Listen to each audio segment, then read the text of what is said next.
उत्तर प्रदेश विधानसभा का चुनाव का बिल्कुल बच चुका है और आज तीसरे चरण की वोटिंग चल रही है। आपको बता दें कि डीबीएस न्यूज टीम इसमें सिसवा विधानसभा में है और सभी प्रत्याशी जो है मतदाताओं को रिझाने में तरह तरह की चुनावी मुद्दे वादे करने में जुटे हुए हैं। और इस वक्त हमारे साथ मौजूद है आम आदमी पार्टी के प्रत्याशी राम कुमार पटेल जी। इनसे बात करेंगे। सर जो है स्वागत है आपका डीबीएस न्यूज में। जनता के बीच आप जा रहे हैं, अपने जो है बातों को रख रहे हैं, क्या लग रहा है कि आपको जो है आपका स्थान कहाँ है? क्योंकि यहाँ पे जो है बड़ी पार्टी से जो है सपा जो है और बीजेपी लग रही लीड कर रही है और कह रही है कि अपने जीत के दावे कर रही है, तो आपको क्या लगता है आप कहाँ है? निश्चित रूप से जनता से जुड़े हुए तमाम सारे मुद्दे जो उनकी बेसिक जरूरतें हैं, आज लगातार इनकी सरकार होने के बावजूद भी जनता की जो मौलिक जरूरतें थी वो जरूरतें पूरी नहीं हो पाई। न ही शिक्षा के क्षेत्र में लोग काम कर पाए, न ही स्वास्थ्य के क्षेत्र में काम कर पाए। आज उत्तर प्रदेश की जनता ने लगातार 3 बार उत्तर प्रदेश में प्रयोग किया। सबसे पहले 3 इलेक्शन पहले बहुजन समाज पार्टी को स्पष्ट बहुमत के साथ लाई, उसको नकारा। फिर समाजवादी पार्टी को साथ सरकार में लेकर के आई स्पष्ट बहुमत के साथ, उसे नकारा। फिर भारतीय जनता पार्टी को सरकार में लेकर के आई। आज 3 सरकारों को देख लेने के बावजूद भी ना ही हमारे सरकारी स्कूलों की शिक्षा में सुधार हो पाया है, ना ही सरकारी हॉस्पिटलों में किसी प्रकार का सुधार हो पाया है। इनका राजनीति का इनका अलग तरीका है, हमारा राजनीति का अलग तरीका है। हम राजनीति को बदलने आए हैं। जाम लोगों के जीवन की तमाम सारी जो जरूरतें हैं, जो आज 74-75 सालों में पूरा नहीं हुई, हम 5 साल के अंदर दिल्ली में पूरा करके दिखाया। केजरीवाल जी का इरादा नेक और नियत साफ है। शायद इसीलिए हम जिस भी मुद्दों को लेकर के अपने एजेंडे में आते हैं, जिस भी को हम गारंटी लिख के देते हैं, उन सारे मुद्दों को बहुत ही ईमानदारी के साथ पूरा करते हैं और उससे आगे बढ़ करके भी हम काम करते हैं। दिल्ली में हमने बिजली बिल माफ करने की बात नहीं कही थी, हमने सिर्फ आधा की बात कही थी, लेकिन हमने बिजली बिल माफ किया। दिल्ली के अंदर हम महिलाओं की बस यात्रा फ्री नहीं कही थी, लेकिन जब हमारे बजट से बेहतर पैसे हमारे बचे तो हमने महिलाओं के लिए बस यात्रा भी फ्री की। उस तरह से ही उत्तर प्रदेश में हम मुद्दों को लेकर के आए। पढ़े हुए लोग और जो दिल्ली में रहने वाले लोग हैं या दिल्ली के जिनके रिलेशन के लोग हैं, दिल्ली के हालात के संदर्भ में उनसे चर्चा करते हैं तो निश्चित रूप से उन लोगों की तरफ से समर्थन मिल रहा है।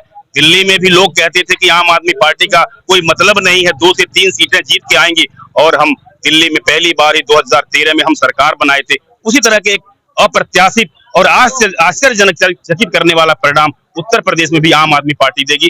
धन्यवाद। सिसवा विधानसभा से आप जो है चुनाव लड़ रहे हैं, जो है विशेष रूप से ये क्षेत्र जो है किसानों के लिए माना जाता है, तो आपका मुख्य जो है क्या प्राथमिकता होगा? किसानों की समस्याएं आज 75 सालों से बनी हुई है। उसका सबसे बड़ा कारण है कि उत्तर प्रदेश में कोई कृषि नीति नहीं है और कृषि नीति न होने के कारण किसान दर बदर भटक रहा है, दिन प्रतिदिन खेती छोड़ रहा है, खेती बढ़ाई पे दे रहा है। और कभी समय था कि खेती को उत्तम माना जाता था, आज खेती एक बर्बादी की स्थिति में पहुंच चुका है। आज खाद तमाम सारी चीजें जो इतनी महंगी हो गई, हमारे उत्पादों का सही ढंग से कीमत और सही समय पर कीमत न मिल पाने के कारण हम बहुत परेशान हैं। हम भी एक किसान परिवार से संबंध रखते हैं, इसलिए किसानों की पीड़ा को बेहतर ढंग से समझते हैं हम।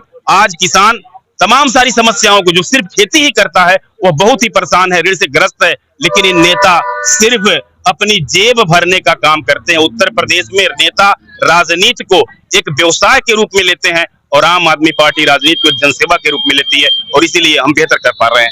आरोप प्रत्यारोप से हट के थोड़ा पूछते हैं, इस विधानसभा के विकास के लिए क्या प्राथमिकता होगी आपकी?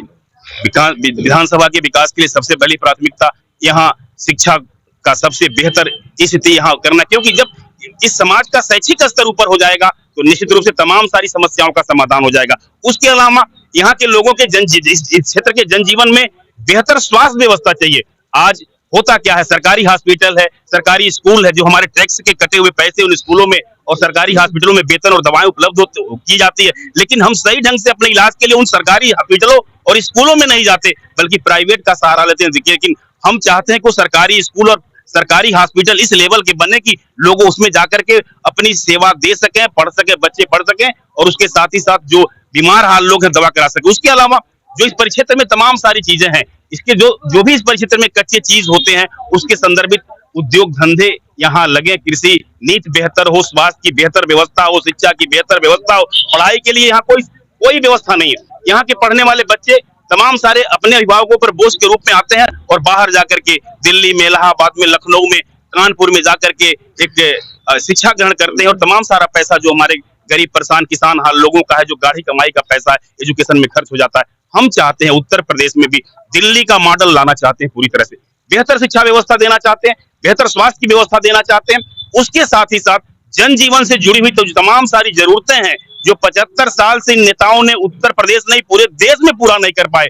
और लगातार कहते हैं मौका मिलना चाहिए, लगातार इनको मौका मिल रहा है, फिर भी ये अपने वादों पर खरा नहीं उतरते हैं। और फिर हमने तो दिल्ली के अंदर 5 साल सरकार बनाने के बाद हमने कहा था कि अगर हम काम किए हो तो वोट देना। आज भारतीय जनता पार्टी अगर स्थिति में हो तो राम का नाम लिए बिना अगर काम के आधार पर वोट मांगे तो निश्चित रूप से मेरे लिए अच्छी बात होगी, लेकिन यहाँ काम के आधार पर वोट नहीं, राम के आधार पर वोट मांगा जा रहा है। और हमारे संयोजक, राष्ट्रीय संयोजक आदरणीय केजरीवाल जी कहते हैं कि राम और अल्लाह के नाम पे भीख मांगा जाता है, वोट नहीं मांगा जाता। 5 साल सत्ता में रहे तो काम के नाम पर वोट मांगने का काम करना चाहिए। काम जिंदाबाद। जनता के बीच आप जा रहे हैं, अपनी बातों को रख रहे हैं, क्या लग रहा है जनता का रुझान क्या है इस बार? जनता निश्चित रूप से 3 सरकारों के बदलने के बाद आज भी उस मुकाम पर खड़ी है कि वो लगता है कि हम इस बार भी ठगे गए। आज जनता के प्रलोभन के रूप में 5 किलो चावल, 1 रिफाइन और 1 किलो नमक देकर के लोट लेने का प्रयास किया जा रहा है। ई श्रमिक कार्ड के माध्यम से वोट के करीब आने पर पैसा देने का प्रयास किया जा रहा है। निश्चित रूप से अगर आपको जनता का हित करना है तो इस तरह की योजनाएं दीर्घकालिक होनी चाहिए। और आपके सत्ता में आते ही, जिस तरह से आम आदमी पार्टी सत्ता में आते ही अपने 6 दिन 5 दिन के सरकार बनाते ही अपनी सारी घोषणाओं को पूरा करती है और उस पर क्रियान्वयन करती है, उसी तरह से आपको शुरू से करना चाहिए। सब चुनाव के लास्ट समय में इस तरह का प्रलोभन निश्चित रूप से चुनाव के लिए अच्छा नहीं है और आपकी नीयत पर कहीं न कहीं प्रश्न चिन्ह खड़ा करता है कि आप वोट लेने के की नीयत से इस तरह के कार्यों को अंजाम दे रहे हैं। क्या लगता है पार्टी में मुख्यमंत्री का जो है, जो परफेक्ट जो चेहरा है, कौन चेहरा है? आम आदमी पार्टी निश्चित रूप से आपसे बताएं सत्ता शासन में बहुत विश्वास नहीं करती। हम कहते हैं कि अगर पूरे देश में जिस मुद्दों को लेकर के यहाँ की जनता परेशान है, ये नेता अपने को सुधार करें और उस तरह की राजनीति शुरू करें तो हम जैसे लोगों को राजनीति करने की बहुत जरूरत नहीं है।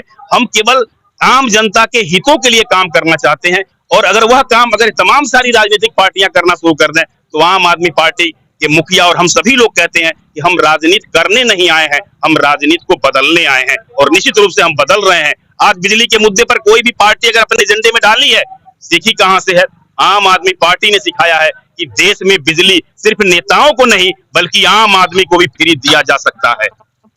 बहुत बहुत धन्यवाद सर डीबीएस न्यूज से बात करने के लिए। तो ये थे राम कुमार पटेल जो सिसवा विधानसभा से लड़ रहे हैं और इनका कहना है कि जो केजरीवाल जी का जो है विकास मॉडल है दिल्ली में, उसको दे करके यहाँ वोट दिया जाए और इसी तरह से उत्तर प्रदेश में विकास की गंगा बहेगी।